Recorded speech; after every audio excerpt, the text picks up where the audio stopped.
अनंतकोटि ब्रह्मांड नायक राजाधिराज सच्चिदानंद सद्गुरु श्री ब्रह्म चैतन्य महाराज की जय। श्री राम समर्थ। 15 अक्टूबर। लीन आदमी को भगवान शीघ्र प्राप्त होंगे। नाम स्मरण अभिमान का त्याग करके करें। परमेश्वर की अनन्य शरण जाकर नाम स्मरण करें। कई बार ऐसा होता है कि जब हम नाम स्मरण करते हैं तो अभिमान बढ़ने लगता है, तब अभिमान के कारण साधना व्यर्थ जाती है। संतों के पास जब हम जाते हैं तो साथ में मन में कोई भी इच्छा न ले जाएं, और कुछ ले ही जाना है तो केवल भगवान का प्रेम ही ले जाएं। हम गृहस्थी या प्रपंच का प्रेम और अभिमान साथ में ले जाते हैं, और फिर जैसे पहले से लिखे हुए मजमून पर ही दूसरा मजमून लिखा जाए तो हम पढ़ नहीं पाते। वैसे ही हमारे मन की अवस्था होती है। किसी वस्तु की हमें इच्छा होती है, तब वह हमें किस प्रकार प्राप्त होगी उसका विचार करने लगते हैं। इसलिए पहले हम सोचें कि भगवान हमें कैसे प्राप्त होंगे, उसके बाद उसकी प्राप्ति के साधनों का अध्ययन करना चाहिए। यह अध्ययन मन के लिए क्लेशदायक है। क्रोध बाहर आने की अपेक्षा क्रोध को निगल जाना, अर्थात उसे प्रकट न होने देना अधिक मुश्किल है। ऐसा करने में आज हमें बहुत परिश्रम होंगे, लेकिन भविष्य में सुख है यह निश्चित। बरतने में, बोलने में और चलने में हमें सावधानी बरतनी चाहिए। जो अवांछनीय है उसे टालें।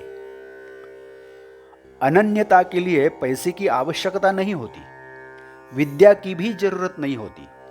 उसके लिए हमें अपनी केवल अभिमान वृत्ति का त्याग करना चाहिए। भगवान के होने के लिए हम में लगन होनी ही चाहिए। 3 आदमी को भगवान शीघ्र प्राप्त होंगे। लगन में अन्य बातों का विस्मरण शीघ्र हो जाता है और भगवान का स्मरण ही केवल बचता है। जो वृत्ति से लघु है, भगवान उसके जल्दी वश में हो जाते हैं। मनुष्य बड़ा होने पर छोटों की तरह नम्रता से व्यवहार करें तो वह बहुत अच्छा होता है। मन से हमें बहुत दृढ़ और बलवान होना चाहिए। हम अपने साथ 24 घंटों तक शुद्ध और खुला व्यवहार करें। भगवान हमें किसी भी क्षण देखेगा तो हमें शर्म नहीं आनी चाहिए, अर्थात हमें शर्म होगी ऐसा व्यवहार अपने हाथ से न हो। हमारा व्यवहार वर्तन ऐसा हो कि भगवान के प्रति हमारी आशा मन में बढ़ती रहे और अंत में उसका परिणाम ध्यान लगाने में हो। रात में जो स्वप्न हम अपेक्षित करते हैं वह दिन भर करते रहें। इसीलिए अपनी वृत्ति नाम स्मरण में लीन रखें।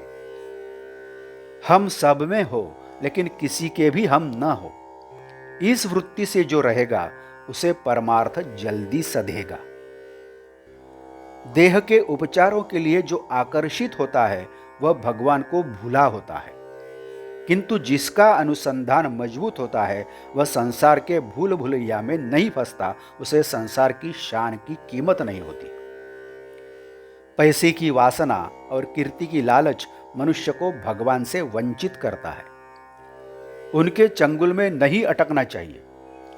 लोकप्रियता और धनेच्छा ये दोनों गृहस्थी या प्रपंच करते समय हमें आकर्षित करेंगे ही। वह टालना बड़ा दुष्कर कर्म होता है, किंतु जो भगवान का प्रेम चाहता है वह इनके गुण धर्म को पहचाने और सावधान रहे, जिससे उत्पन्न होने वाले उसे बाधा नहीं पहुंचाएंगे। आज का बोध वचन। अभिमान रहित होकर राम की शरण जाएं और उसी से राम अपना होगा यह जाने। जानकी जीवन स्मरण जय जय राम। नमस्कार। मराठी और हिंदी में श्री महाराज की प्रवचनें आप हर रोज सुन रहे हैं, लेकिन आपसे विनती है कि कृपया चैनल को भेंट देकर प्लेलिस्ट देखिए। प्लेलिस्ट के जरिए आप कोई भी प्रवचन अपनी सुविधा के अनुसार सुन सकते हैं। मैं फिर से एक बार आपसे कहना चाहूँगा कि यदि आपने अभी तक चैनल सब्सक्राइब नहीं किया है तो कृपया सब्सक्राइब करिए, लाइक करिए, शेयर करिए, कमेंट्स दें, बेल आइकन दबाना मत भूलिए। धन्यवाद। जय जय श्री राम।